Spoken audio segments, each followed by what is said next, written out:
Hello hello दोस्तों, स्वागत है आपका मेरे यूट्यूब चैनल आनंद कुमार में। तो आज हमने मैथ के बहुत ही महत्वपूर्ण प्रश्न लिए हैं जो कि परीक्षा में बार बार पूछे जाते हैं। तो हमारा जो पहला प्रश्न है वो है, रिशु यानी कि रिशु अपनी आय का x% बचाता है। यदि उसकी आय में 26% की वृद्धि होती है और उसके व्यय में 20% की वृद्धि होती है तो उसकी बचत में 50% की वृद्धि होती है। तो x का मान क्या है? तो इसे सॉल्व करते हैं, तो इसे हल करते हैं, यानी कि हल। तो चल तो इसमें हम एलिगेशन लगाएंगे। तो ये इसकी बचत, व्यय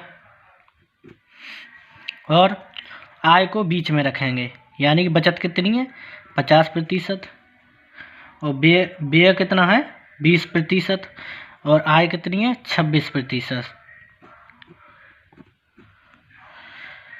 यहाँ 24 और 6, तो इससे एक रेशियो में काट लेंगे।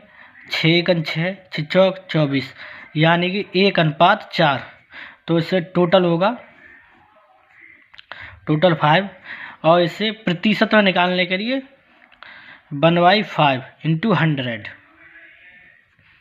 5 से काटेंगे 20 बार, यानी कि 20%। तो x का मान क्या है 20%, यही हमारा आंसर।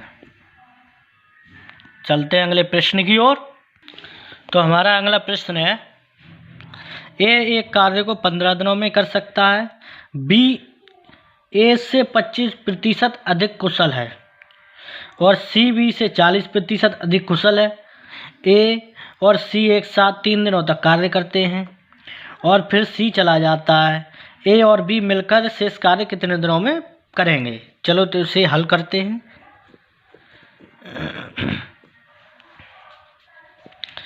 यानी कि बी ए से 25% अधिक कुशल है, यानी कि ए को हमने 100 माना तो बी 25% यानी कि 125 हो जाएगा। आगे क्या है, सी बी से 40% अधिक कुशल है, यानी कि जो सी है वो बी से, तो 125 का 40% यानी कि 175। तो इसे एक रेशियो में काट लेंगे, यानी 25 चौके 100, 25 पन्ना 125 और 25 सत्ते 175, यानी कि 4:5:7। तो पहले टोटल वर्क निकालेंगे, यानी कि टोटल वर्क कितना है, एक कार्य को 15 दिनों में कर सकता है, यानी कि 15 इंटू ए की वैल्यू कितनी है 4, यानी कि 15 चौके 60। और ए और सी एक साथ 3 दिनों तक कार्य करते हैं। ए की वैल्यू कितनी है 4 और सी की कितनी है 7, यानी कि 11। और कितने दिनों तक कार्य करते हैं 3 दिनों तक। तो कितना हुआ 33 यूनिट, 33। तो इसे माइनस करेंगे तो कितना बचा 27। अभी हमारा कार्य 27 बचा है। 27 कार्य कौन करेंगे? ए और बी मिलकर शेष कार्य करते कितने दिनों में पूरा करेंगे, यानी कि ए और बी। ए की वैल्यू कितनी है 4 और बी की कितनी है 5, यानी कि 9 से इसे डिवाइड करेंगे, 9 × 27, यानी कि 3 डेज, 3 दिनों में ए और बी मिलकर इस कार्य को पूरा करेंगे। चलो मैं इसे दोबारा समझा देता हूँ, यानी कि 11 33 कार्य हो चुका है, 33। तो कार्य बचा कितना 27 को ए और बी मिलकर करेंगे। ए की यूनिट कितनी है 4 और बी की कितनी है 5। तो 4 और 5 9 से 27 को डिवाइड करेंगे तो कितना आंसर आएगा 3 डेज, यानी 3 दिन में ए और बी मिलकर इस कार्य को पूरा कर देंगे। हमारा अगला प्रश्न है, 1 से 12 तक की संख्याओं के वर्गों का योग क्या होगा? तो चलो इसे हल करते हैं, यानी कि 1 का वर्ग प्लस 2 का वर्ग प्लस 3 का वर्ग प्लस 4 का वर्ग डॉट डॉट डॉट डॉट 12 का वर्ग। तो इसके लिए हम सूत्र लगाएंगे, सम बराबर n+1 इंटू 2n+1 बट्टे 6। तो सूत्र लगाते n बराबर यानी कि 12 n है,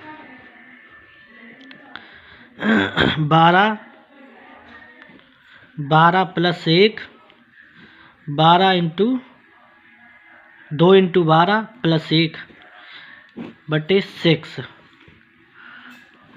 यहाँ पर करते हैं, यानी कि 12 इंटू 13 इंटू 12 24 1 25 बट्टे में 6, 6 दूनी 12, 2 13 दूनी 26 और 26 और 25 का इंटू करेंगे तो यानी कि 650। यही हमारा राइट आंसर है।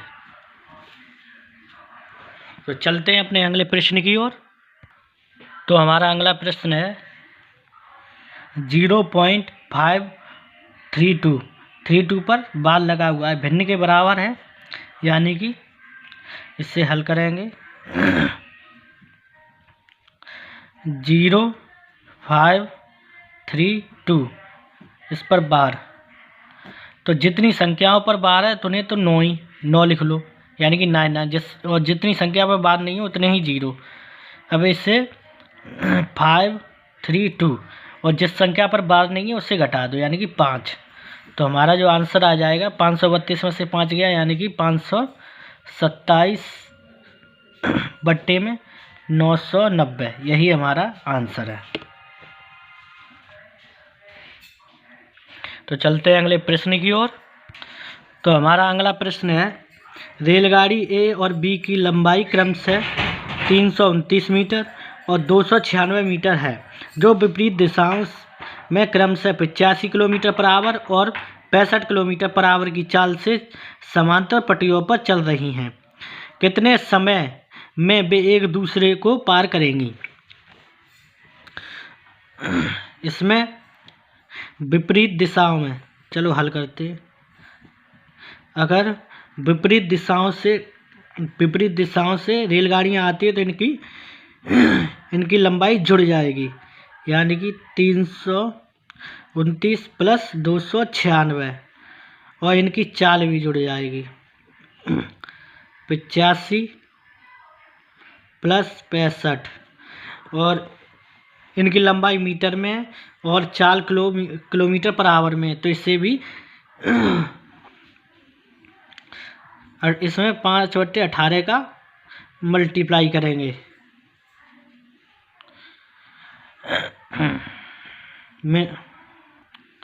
यानी कि 6 9 15 15 की 5 हासिल 1 9 और 2 11 1 12 12 की 2 हासिल 1 2 3 5 और 1 6 625 बट्टे 5 और 5 10 हासिल 1 14 और 1 15 यानी कि 150 इंटू 5/18।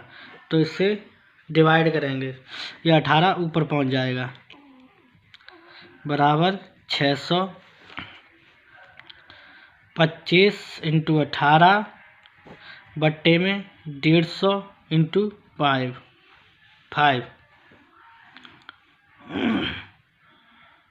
तो इसे काटेंगे, तो इसे काटते हैं तो 5 15 और 3 18, 5 से काटेंगे 5 1 5 5 दूनी 10 5 25। अब इसे 5 से काटेंगे, यानी कि 5 ढाई 50 और 5 दूनी 10 5 25।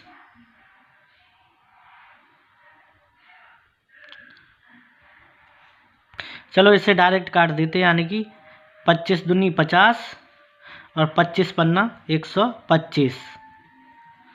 तो 2 से काटेंगे, यानी कि 2 तिया 6 5 तिया 15, यानी कि जो हमारा आंसर आया वो आया 15 सेकंड, यानी कि वो 15 सेकंड में एक दूसरे को पार करेंगे। तो चलते हैं अगले प्रश्न की ओर। तो हमारा अगला प्रश्न है किसी वस्तु का अंकित मूल्य x रुपये है अंकित मूल्य पर 20% और 16% के दो क्रमागत छूट के बाद इसे 504 रुपये में बेचा जाता है। एक्स का मान ज्ञात करें। तो इसे हम हल करते हैं, यानी कि 20%, तो 20% की फ्रैक्शन क्या है, यानी कि 1/5, और 16% की फ्रैक्शन क्या है, 16% की है 4/25। तो रखते हैं, यानी कि 5 से ये 4 हो रहा है, कम हो रहा है, और 25 से 4 कम, यानी कि 21। ये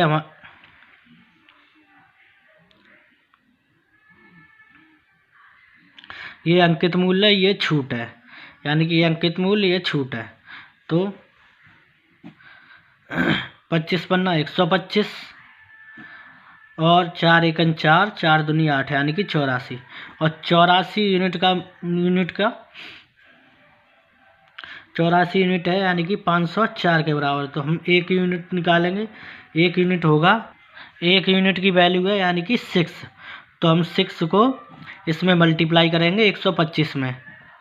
तो 5 के 30 हासिल 3, और 6 दूनी 12 और 3 15 हासिल 1, 6 एकन 6 और 1 7, यानी कि 750 रुपये में वह बेचेगा। यही हमारा आंसर है। तो चलते हैं अगले प्रश्न की ओर। तो हमारा जो अगला प्रश्न है वो है, पाइप ए और बी किसी भरी हुई टंकी को क्रम से 36 और 45 मिनट में खाली कर सकते हैं, जबकि पाइप सी अकेले टंकी को 15 मिनट में भर सकता है। बी और सी को एक साथ 15 मिनट के लिए खोला जाता है और फिर दोनों को बंद कर दिया जाता है। ए और पाइप ए को खोला जाता है। पाइप ए टंकी को कितने मिनट में खाली करेगा। तो इसे हल करते हैं, यानी कि पाइप ए, पाइप बी और पाइप सी। तो पाइप ए कितने में भरता है, 36 में, और पाइप बी खाली करता है, 36 में खाली करता है, यहाँ माइनस का निशान लगाएंगे, और पाइप बी 45 मिनट में, और पाइप सी अकेले 15 मिनट में से भरता है, यानी कि प्लस। तो इनका एलसीएम लेंगे, इनका एलसीएम यानी कि 180 आएगा। तो 15 से यह 15 से 12 बार 4 माइनस, और इसकी वैल्यू 5 आएगी।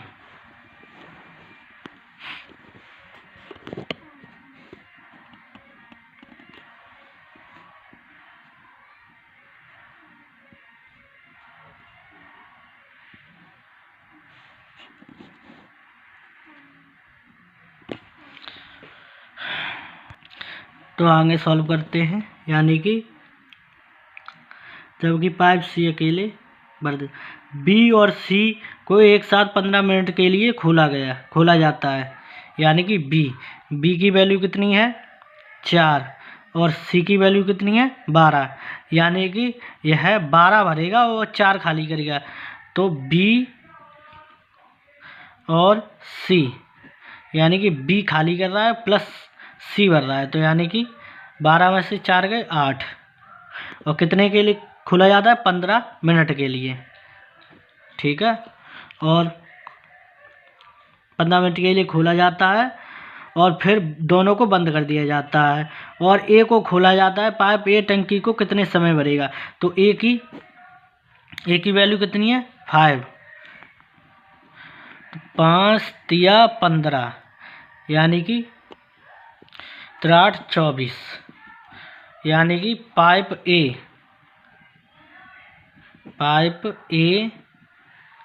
24 मिनट में टंकी खाली करेगा।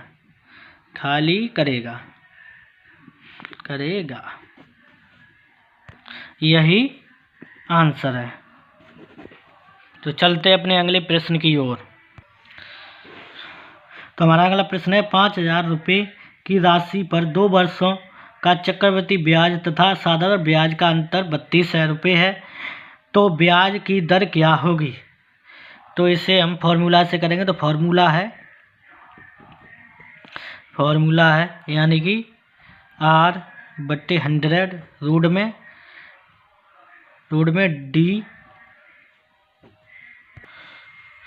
D अपॉन में P। तो यही फॉर्मूला, इसी से हम सॉल्व करेंगे इसे। R मतलब दर यानी कि रेट, D मतलब डिफरेंस यानी कि अंतर, और P मतलब प्रिंसिपल यानी कि मूलधन।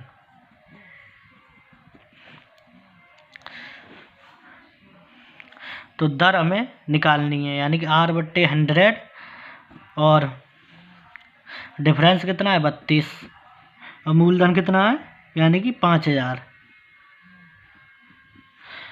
तो इसे काटेंगे 2 से यानी कि 16 और ये 25 हो जाएगा।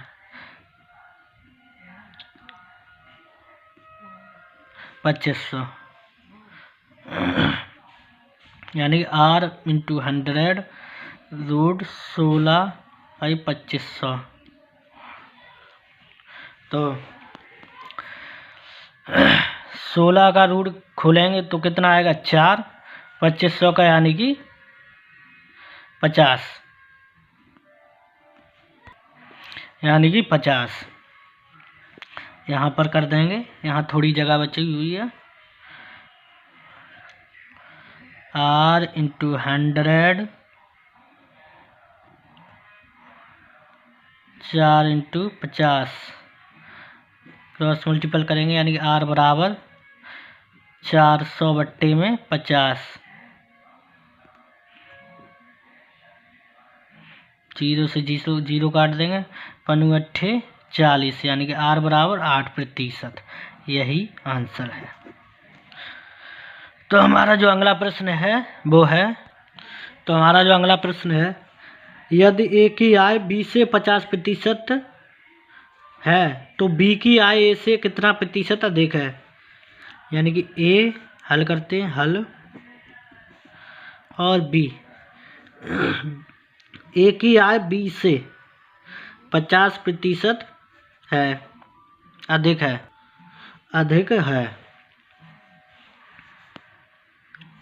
A की आय B से,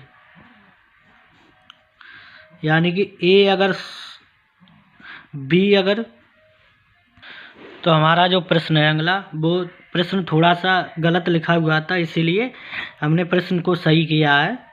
तो अब हम शुरू करते हैं।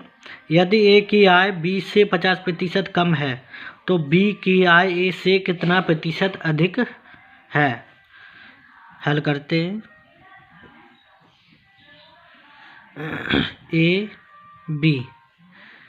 A की आय B से 50% कम है यानी कि B को मानते हैं 100 और A तो 50% कम यानी कि 50। ये इससे कितना कम है 50।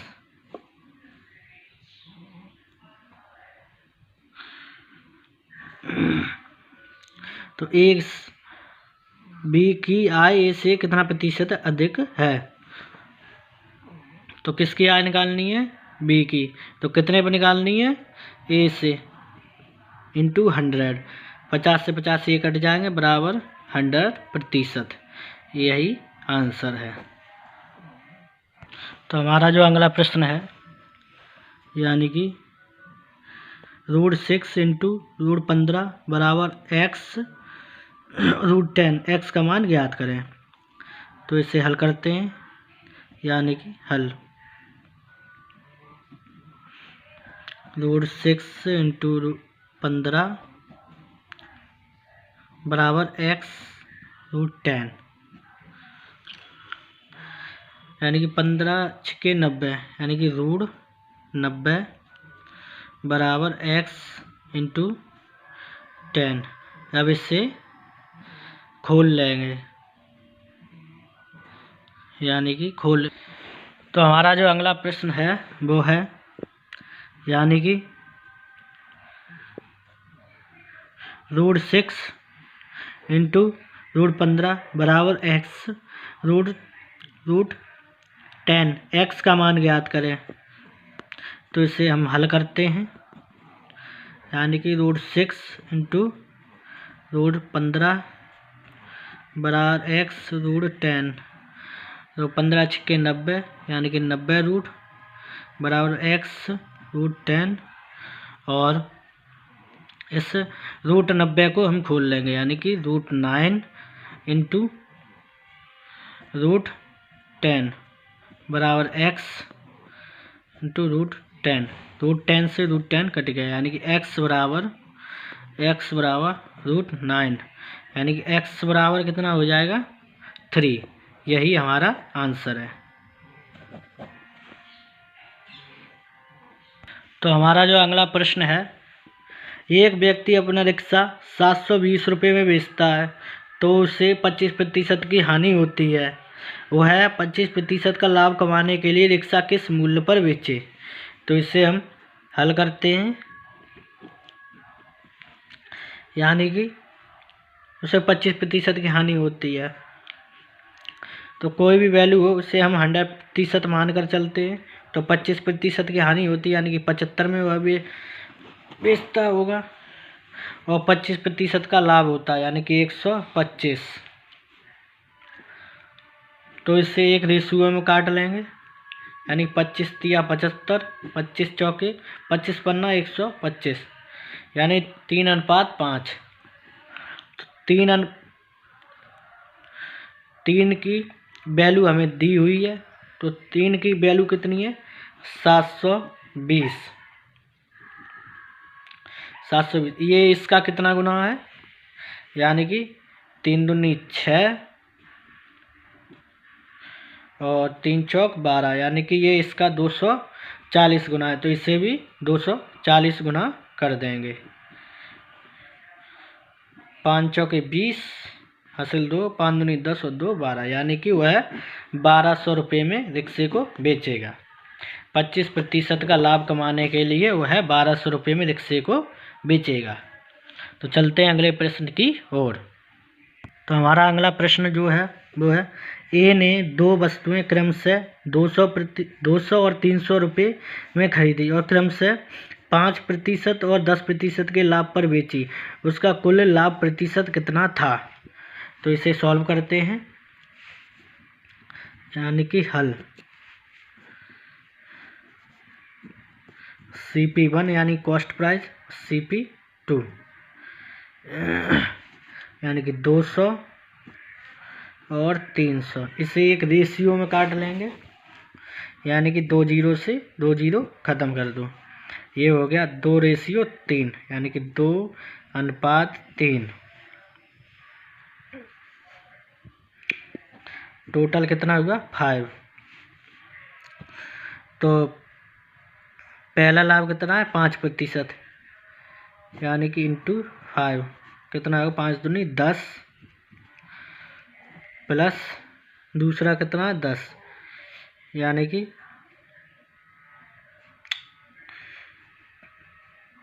इंटू 10, 10 तिया 30।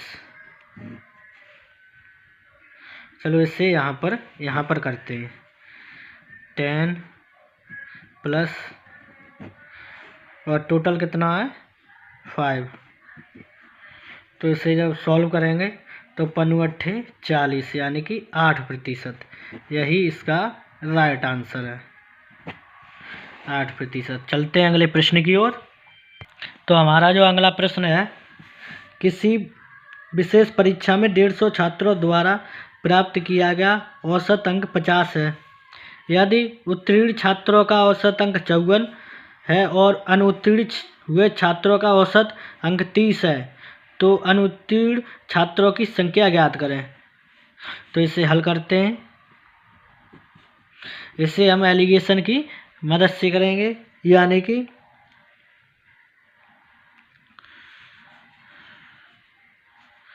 उत्तीर्ण छात्र, पास और फेल। पास वाले कितने हैं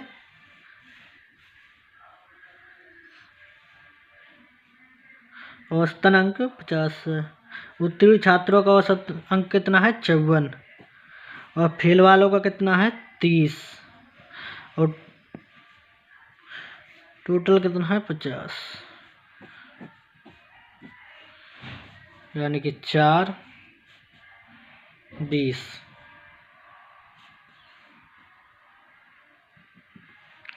4 एकम 4, 4 पन्ना 20, यानी कि 5:1। 5 सॉरी, इसे दिखाई नहीं दे रहा।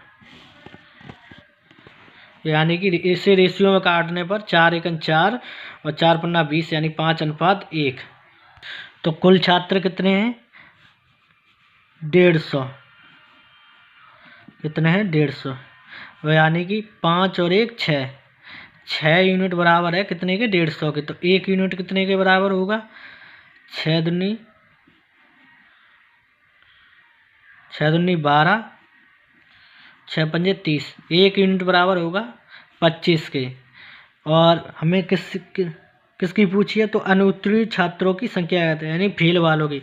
तो फेल वालों का यूनिट कितना? 1। तो जब 25 को 1 से डिवाइड करेंगे तो 25 ही आएगा। तो फेल हुए छात्रों की संख्या कितनी है? 25। यानी कि ये फेल वाले छात्रों की संख्या कितनी है? 25। यही हमारा आंसर है। तो चलते हैं अगले प्रश्न की ओर। तो हमारा जो अगला प्रश्न है, 3 व्यक्ति ABC अपने मासिक वेतन का क्रम से 10%, 7% और 9% भाग एक धर्मार्थ ट्रस्ट को दान करते हैं। A और B का मासिक वेतन बराबर है। A और B के दान के बीच अंतर 900 रुपये है। यदि C की तुलना में A और B द्वारा किया गया दान 600 रुपये अधिक है, तो C का मासिक वेतन ज्ञात करें। तो इसे हम सॉल्व करेंगे। इसे हल करते हैं। हल यानी कि A, B और C। A द्वारा 10%, B 7% और C 9%। A और B का अंतर कितना है? 3, जो किसके बराबर है? A और B के दान के बीच अंतर 900 रुपये है, यानी कि 900। 3 यूनिट की वैल्यू 900, तो 1 यूनिट की वैल्यू यानी कि 300। और तो इनका कुल दान निकालते हैं। यहाँ पर निकालेंगे कुल दान, यानी कि कुल टोटल वैल्यू कितनी है? 10 और 7 17। 1 यूनिट की वैल्यू कितनी है? 300, यानी कि 17 तिया 5100। A और B कुल मिलाकर 5100 रुपये डोनेट करते हैं। तो C का डोनेशन निकालते हैं। C द्वारा दिया दान। C द्वारा दिया दान कितना है? यानी कि यदि C की तुलना में A और B द्वारा किया गया दान 600 रुपये अधिक है, यानी कि इसमें से हम 600 रुपये माइनस कर देंगे। तो कितना निकल आएगा? यानी कि 4500। तो A द्वारा दान की गई राशि कितनी है? 4500। और A की वैल्यू कितनी है? 9। तो इसे डिवाइड करेंगे 9 से, यानी कि 9 पन्ना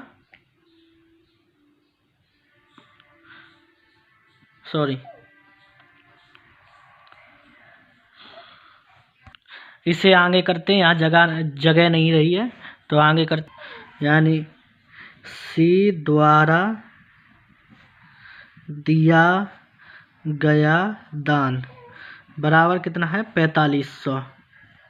और C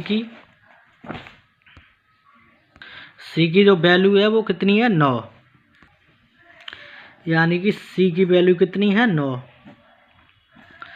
तो 9 यूनिट की वैल्यू कितनी है? 4500। तो 1 यूनिट की वैल्यू कितनी होगी? यानी कि 500। तो C की हमें आय निकालनी है तो 2 जीरो और चिपका देंगे, यानी कि 100%। तो सी की जो आय है वो है 50,000, यही हमारा आंसर है। तो चलते हैं अगले प्रश्न की ओर। तो हमारा जो अगला प्रश्न है, एक संख्या का 59% 8,791 होता है, तो उस संख्या का 43% कितना होगा? यानी कि 59% बराबर किसके है? 8,700। इस हल 8,791 की। तो एक यूनिट की वैल्यू कितनी आएगी? यानी कि 149। तो 43 यूनिट की वैल्यू 43% की, यानी 43 इंटू 149 बराबर कितना आएगा? इसे इंटू करेंगे तो 6407, यही हमारा आंसर है। तो चलते हैं अगले प्रश्न की ओर। तो इसी के साथ हम अपनी क्लास को समाप्त करते हैं। अगर आपको वीडियो अच्छी लगे तो प्लीज़ लाइक करें और चैनल को ज़रूर सब्सक्राइब कर लें, प्लीज़ ज़रूर सब्सक्राइब कर लें।